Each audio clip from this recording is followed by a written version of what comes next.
नमस्कार. शिव खेरा यांचं तुम्ही जिंकू शकता हे पुस्तक अनेकांनी ऐकलं किंवा वाचलं असेल. आज आपण याच पुस्तकातून यशस्वी आयुष्याचा जो आराखडा दिलाय ना, तोच उलगडून पाहणार आहोत. चला तर मग जाणून घेऊया यशाची गुरुकिल्ली. बरं. या पुस्तकाची जी मूळ कल्पना आहे ना, ती खूपच जबरदस्त आहे.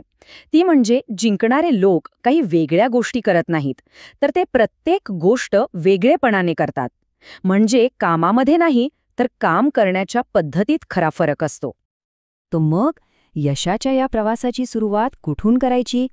सगळ्यात पहिली आणि सगळ्यात महत्वाची पायरी आहे योग्य वृत्ती. ही वृत्ती म्हणजे आपल्या यशाच्या गाडीचं इंजिन आहे. तीच तर आपल्या प्रत्येक कामाला गती देते.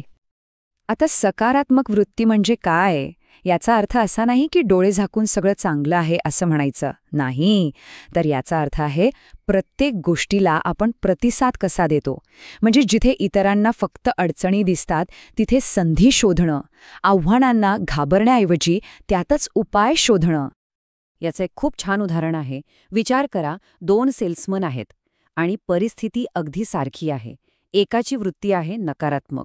तो काय म्हणतो, इथे तर काहीच मार्केट नाही, कोणी बोटच घालत नाही. पण दुसरा, ज्याची वृत्ती जिंकण्याची आहे, तो काय पाहतो, तो म्हणतो वा, इथे तर प्रचंड मोठी बाजारपेठ आहे, कारण अजून कोणाकडेच बूट नाहीत. पाहिलं, परिस्थिती एकच, पण दृष्टिकोनामुळे परिणाम किती वेगळे. तर मग अशी विजयी वृत्ती तयार कशी करायची?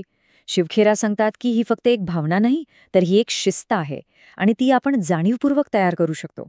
कसं? तर रोज कृतज्ञतेवर लक्ष केंद्रित करून, नकारात्मक लोकांपासून दूर राहून, स्वतःला सकारात्मक सूचना देऊन आणि आपलं मन नेहमी प्रेरणादायी विचारांनी भरून ठेवून. ठीक आहे, आता वृत्ती तर योग्य झाली, पण या ऊर्जेचं करायचं काय? तिला योग्य दिशा द्यायला हवी, बरोबर? आणि त्यासाठीच महत्वाचं आहे स्पष्ट आणि प्रेरक ध्येय निश्चित करणं. ही प्रेरणा म्हणजे आहे ना, अगदी रॉकेट प्रक्षेपणासारखी असते. रॉकेटला सुरुवातीला पृथ्वीच्या गुरुत्वाकर्षणातून बाहेर पडायला प्रचंड ऊर्जा लागते, जवळपास 80%. पण एकदा ते बाहेर पडलं की पुढचा प्रवास फक्त 20% ऊर्जेत सहज होतो. आपल्या प्रेरणेचंही तसंच आहे. सुरुवात करणं सर्वात कठीण, पण एकदा गती मिळाली की प्रवास सोपा होतो. पण ध्येय म्हणजे फक्त इच्छा असून चालत नाही, ती एकदम स्पष्ट असायला हवीत. आणि त्यासाठीच एक जबरदस्त चौकट आहे, तिला म्हणतात स्मार्ट गोल्स. म्हणजे अशी ध्येय जी विशिष्ट, मोजता येण्याजोगी, साध्य करण्याजोगी, वास्तववादी आणि कालबद्ध असतात. आता बघा, समजा कुणी ठरवलं, मी पैसे वाचवीन. हे एक ध्येय आहे, पण ते खूपच अस्पष्ट आहे. किती पैसे वाचवणार, कधीपर्यंत, काहीच स्पष्ट नाही. मग होतं काय की आपण ते पुढे ढकलत राहतो आणि त्याचा आढावाही घेता येत नाही. पण आता हेच ध्येय स्मार्ट पद्धतीने ठरवून बघा. मी 31 डिसेंबरपर्यंत 50,000 रुपये वाचवीन.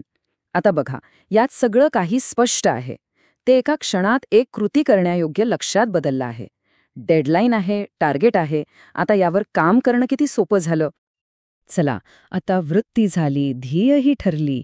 पण या प्रवासात दिशा दाखवण्यासाठी एक होकायंत्र लागते नाही का? ते होकायंत्र म्हणजे आपली सचोटी, आपली मूल्य.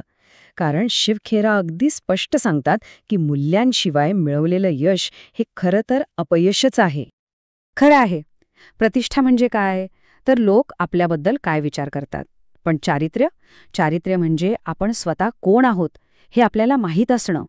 आणि खरा विजय तेव्हाच होतो जेव्हा आपल्या कृती आणि आपली मूल्य एकमेकांशी जुळतात. यामुळे फक्त इतरांचा नाही, तर स्वतःचा विश्वासही आपण जिंकतो. बरं, हे सगळं एकदा करून तर चालणार नाही.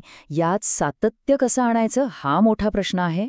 आणि याचं उत्तर आहे विजयी सवयी तयार करणं. आपल्या आयुष्यात चांगल्या सवयींची एक प्रणाली तयार करणं. एक खूपच जबरदस्त विचार आहे. तो म्हणजे आधी आपण सवयी घडवतो आणि मग आपल्या सवयी आपल्याला घडवतात. विचार करा, आपल्या रोजच्या ज्या छोट्या छोट्या नकळतपणे होणाऱ्या कृती आहेत ना, त्याच आपलं भविष्य घडवत असतात.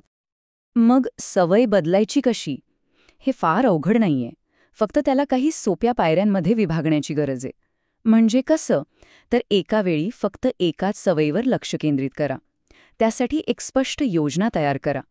प्रगती झाली की स्वतःला शाबासकी द्या, एखादं बक्षीस द्या. आणि सगळ्यात महत्त्वाचं, तीव्रतेने नाही तर सातत्याने प्रयत्न करा. रोज थोडं, पण रोज करा.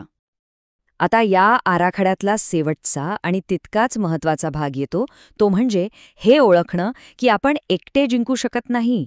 मोठं यश मिळवण्यासाठी लोकांची साथ लागते. सहकार्याची शक्ती खूप मोठी आहे.